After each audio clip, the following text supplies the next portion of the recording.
Studies lecture number 6 part A. Today your lecture will consist of two parts, part A and part B. Topic: the struggle for independence, chapter number 14. Open your books, chapter number 14, and let's get started. आउज़ुबिल्लाहिमिनश्शैतानिर्रजीम बिस्मिल्लाहिर्रहमानिर्रहीम। मैं पनाह मांगती हूँ अल्लाह की शैतान के sir से। शुरू अल्लाह के नाम से जो बड़ा मेहरबान नहायत रहम करने वाला है। Social studies, the struggle for independence, Europeans and the सब कॉन्टिनेंट, यूरोपियंस और बरे सगीर। The first European visitors to the सब continent were Portuguese traders who arrived here during the 16th century. They landed on the west coast of India and were amazed by what they saw: a land rich in spice, fruits, cloths of different colors and textures of jewelry.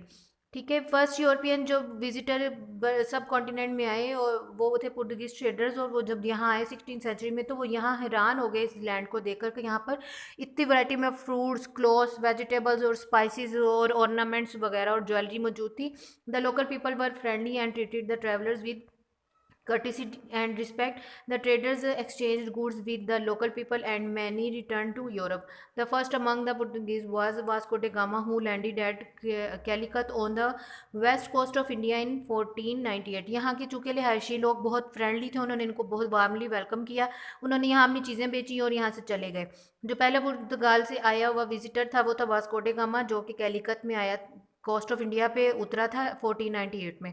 In 16, Sir Thomas Roe came to the ambassador as the ambassador of Queen Elizabeth I of England to the court of the Mughal Emperor Jahangir. In December 1600, Queen Elizabeth granted a charter to set up the East India Company. 1600 में sir Thomas Roe आया था जो कि queen Elizabeth का ambassador था बादशाह शहनशाह जहांगीर से मिलने के लिए। 1600 में फिर क्वीन एलिजबेथ को इजाज़त मिल गई यहाँ ईस्ट इंडिया कंपनी कायम करके तजारत करने की। Soon afterward, during the 17th century, other traders came and some of them settled there. 17वीं सदी में फिर और ट्रेडर्स आए और यहाँ सेटल होने लगे। Among these were Dutch, the French and the British. Some of traders such as the East India Company began to do business on a large scale. ठीक है, इसके अलावा डच, फ्रेंच और ब्रिटिश जो ट्रेडर्स थे वो आए और उनमें से कुछ ट्रेडर्स ने यहाँ पर अपनी ईस्ट इंडिया कंपनी भी कायम की और यहाँ पे बिजनेस शुरू हो गया। By the 18th century, the power of the Mughal emperor had begun to decrease as the Mughals grew weaker. The minor rulers in the north, the Rajput, the Marathas and the Sikhs become restless. 18वीं सदी में चूँकि Mughal emperor बहुत कमज़ोर हो गए और Mughals बहुत कमज़ोर होते गए और इनका रूल ख़त्म होने लगा। इसी तरह राजपूत, मराठास और सिख्स जो थे इनके आपस में थोड़ा सा अफरा तफरी से शुरू हुई। The Muslims nobles fought amongst themselves. From the middle of the 18th century, the British rose to power by defeating the local prince and the French. That was the beginning of 200 years of British rule. इन लोग थे वो मुसलमानों के लड़ने लगे। इस तरह 18वीं सदी में इनका हुकूमत का खात्मा हुआ और बरतानिया जो था उस वो कंट्रोल में आया और उसने इन शहजादों को और फ्रांस को शिकस्त दी और 200 साल हुकूमत का आगाज़ हुआ। The British government decided to take over the East India Company and slowly they to become involved in politics. By the middle of 19th century, the British government began to rule the whole subcontinent.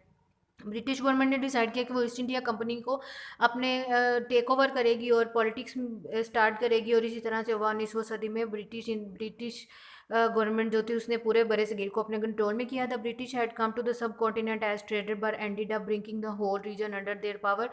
They introduce their language, architecture, politics and their ideas. बरतानवी यहाँ आए तो तजारत से थे लेकिन यहाँ पर सारा कंट्रोल हासिल किया और इन्होंने अपनी लैंग्वेज, अपना आर्किटेक्चर, अपने पॉलिटिक्स, सियासत, आइडियाज़, ख्यालात वगैरह सब इंट्रोड्यूस करवाए। They build roads, railways and large buildings, but the people of the subcontinent were never free and happy living under the rule of foreign power. उन्होंने यहाँ पर रोड्स, रेलवेज, बिल्डिंग्स वगैरह कायम की लेकिन बड़े सगीर के लोग जो थे वो इनके साथ रहकर खुश नहीं थे। वो किसी और के कंट्रोल में नहीं जाना चाहते थे. Did not like the new rulers. उन्हें नए रूलर्स पसंद है because they felt that the British had no right to run their country. क्योंकि वो सोचते थे ब्रिटिश के पास ये हक नहीं कि वो उनके मुल्क को चला सकें. However it was difficult to fight against the British because the local people were not unit. लेकिन उनके खिलाफ लड़ना पॉसिबल नहीं था क्योंकि ये लोग आपस में मुत्तहिद नहीं थे। द वार ऑफ इंडिपेंडेंस 1857 1857 की जंग। The British government in the सब continent had a large army whose officers were all British, the soldiers were Hindus Muslims and Sikhs. But British हुकूमत की बहुत बड़ी आर्मी थी जिसके जो थे ऑफिसर्स बरतानिया के थे, लेकिन इनके जो सिपाही सोल्जर थे मुस्लिम्स, हिंदूज और सिख्स थे। In 1857 certain events took place that led to the soldiers revolt. The soldiers were issued with rifles whose greased bullets had to be bitten for loading. बहुत से जो थे फसादात शुरू हुए इनके आप सोल्जर्स के दरमियान, जैसे कि जो थी वो इशू की गई जिनको लोड करने से पहले मुंह में पकड़ना होता था। तो bullets were greased with animal fat and both Muslims and Hindus rejected as lard is forbidden to Muslims and cow fat for Hindu. इन्होंने ये बुलेट्स यूज़ करने से इनकार किया क्योंकि काउ जो था उसका फैट हिंदूज जो थे वो नहीं यूज़ करना चाहते थे, और लार्ड जो था मुसलमानों के लिए हराम था। When the British reacted severely to the soldiers' refusal and punished them. They come out in open defense. The battle that they fought is called the War of Independence 1857. Many soldiers, both Indian and the British, were killed. इस पर soldiers ने जब अपने लिए step लिया और अपने defence के लिए, क्योंकि इनको सज़ा दी गई, तो फिर जो जंग लड़ी गई वो वार ऑफ इंडिपेंडेंस कहलाती है 1857 की, और इसमें बहुत से बरतानवी और इंडियन सोल्जर्स मारे गए। The Mughal king Bahadur Shah Zafar was an old man. He was captured by the British and sent away in exile to Rangoon, where he died and is buried. The British then took over the country and appointed viceroy to rule. Mughal king जो था बहादुर शाह जफर, वो काफ़ी बूढ़ा हो चुका था, उसको पकड़ा गया और उसको कैद में डाल दिया गया, और कैद में डालने के बाद वो वहीं पर उसकी डेथ हुई, और फिर वायसराय को जो था रूलर बना दिया गया बरतानिया के। When the war came to an end in 1858 the British government realised it had to improve things in the सब continent. Railway lines were built and one of the biggest railway network of its time spread across India. Telegraph lines were also put up for speedy exchange of news. Education on the British pattern was introduced. जब बरतानिया की हुकूमत आई 1858 में, जंग खत्म हुई, तो इन्होंने कहा कि यहाँ बहुत सी इंप्रूवमेंट लानी चाहिए। रेलवे लाइंस का पूरा एक नेटवर्क बिछाया गया, टेलीग्राफ लाइंस का बिछाया गया ताकि न्यूज़ की स्पीड ज़्यादा हो। एजुकेशन जो थी उसको ब्रिटिश पैटर्न के अकॉर्डिंग कर दिया गया। The Indian National Congress. Some educated people rightly thought that no progress could be made just by fighting the British. They got together in 1858 and started an organization. कुछ educated लोगों ने ये सोचा कि हाल ही लड़ाई से ही मसला हल नहीं हो सकता। 1885 में वो इकट्ठे हुए और उन्होंने एक ऑर्गेनाइजेशन स्टार्ट कर दी, called the Indian National Congress, जिसे इंडियन नेशनल कांग्रेस कहा जाता है। They felt that by having their own political organisation they could one day rule their own country. उनका कहना था उनकी अपनी ऑर्गेनाइजेशन होगी, सियासी ऑर्गेनाइजेशन, तो एक दिन वो अपनी कंट्री पर खुद हुकूमत कर सकेंगे। Day by day the Indian National Congress become stronger.